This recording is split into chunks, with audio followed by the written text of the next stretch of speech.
Banges at Drew Nasino. Pasada Balita. Alright, sa pagkakataon po ito mga kabalitaan-kabalitaktakan, bukod kay Professor Calilong na isang political analyst, tayo po'y pinalad na makakausap ang dating chairman ng COMELEC at isa po sa mga framer, kung di ako nagkakamali, ng Constitution sa katauhan po ni Attorney Rene Sarmiento. Attorney Sarmiento, good morning po. Johnny Good morning, Banges. John. Johnny, good morning. And Drew, hindi po chairman, commissioner lang po ng COMELEC. Paglilinaw lang po. Salamat po. Alright. Attorney Sarmiento, direct to the point na po, ano po ang reaksyon ninyo sa naging desisyon ng Korte Suprema sa kaso po ng impeachment? Go ahead, sir.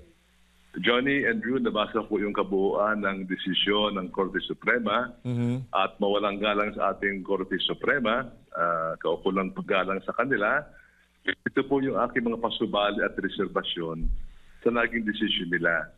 May tinatawag po tayo at ito po alam ating kasamang profesor, na may paglampas o paglabis sa hangganan ng hukuman.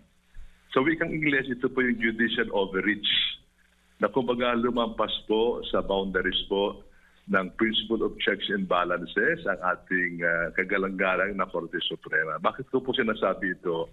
For the first time, Johnny and Drew, naglatag po ng 7 kailangan ang ating Korte Suprema for due process of law sa impeachment proceedings. Ito po ay 7, no? So for the first time, ito po ay kanilang nilatag at nilagay sa kanilang desisyon.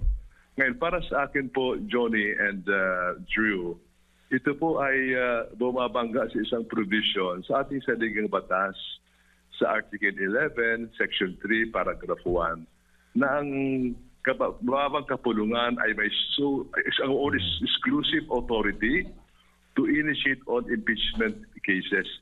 Sole authority to initiate. Ibig sabihin, sila lang po ang may otoridad po na mag-initiate ng mga impeachment cases. Ito po ay hango sa isang provision sa Estados Unidos, Constitution po nila, na pinagbatayan ng ating Constitution. Ang word ay sole. So kung maglalagay tayo ng mga hangganan na mga limitasyon, ay mukhang pumapasok judicial overreach ang ating Korte Suprema. Yun lang po ang aking komentaryo. Of course, isang mahabang pagtatalakay yan tungkol naman sa 1-year ban. But you can ask other professor para sa kanyang comment. Pero Attorney Sarmiento, ano po ang pinakamabuting gawin ng Kamara after this decision? Ang nakikita ko po dyan, of course, araling mabuti ang desisyon dahil po talagang maganda po ang pagsulat ng ating Senior Associate Justice at may mga authorities. Pangalawa, mag-file po ng motion for reconsideration, no? Pabuksan po ang decision ito na hindi pa naman pinal. At pangalawa, mag-set ng motion for oral argument. Tama po yung decision ng ating dating punong magistrado na si Chief Justice Panganiban na sa isang maselan na kaso tulad ng impeachment, no? Eh napakaraming pakinggan ang dalawang panig and the public may participate by setting the case for oral argument.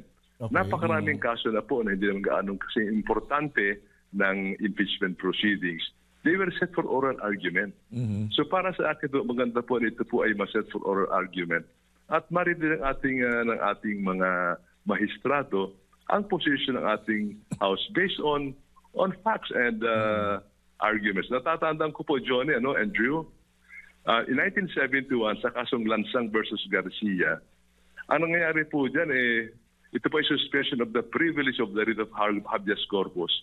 Para marinig po yung facts, yung nangyari. Nag-create ng komite ang Supreme Court.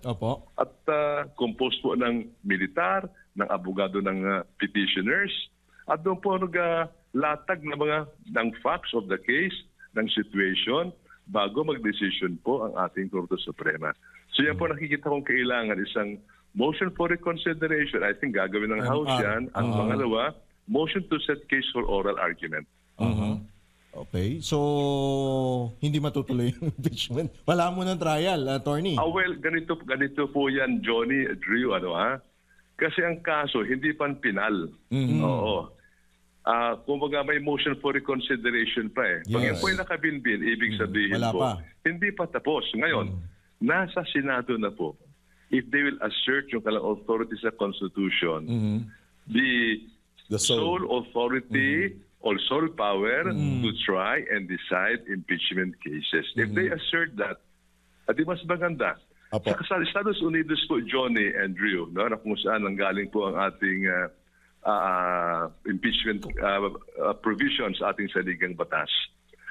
Ay pag nasa House po, ang isang kaso, sa kaso ni Trump and Clinton, dalawang impeachment cases ni Trump, hindi po nakikialam po ang Korte Suprema po eh. Kasi ang provision sa Constitution, sa kanila is sole authority. Okay. Sa atin ay exclusive authority. Wala nang iba. Apo. Oo.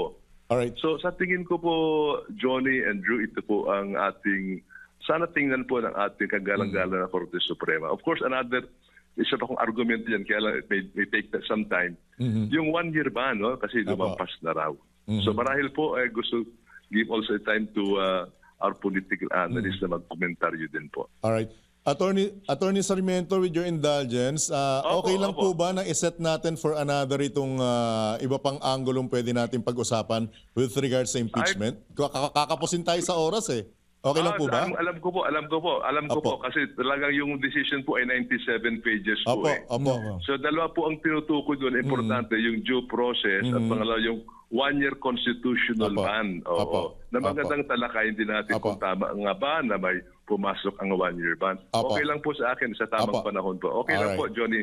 Maraming salamat po, Attorney Sarmiento. Sa suulitin po. Good morning Johnny, po. Adrio. At sa pasada lang, mabuhay po kayo. Salamat po, Salamat Attorney po. Sarmiento.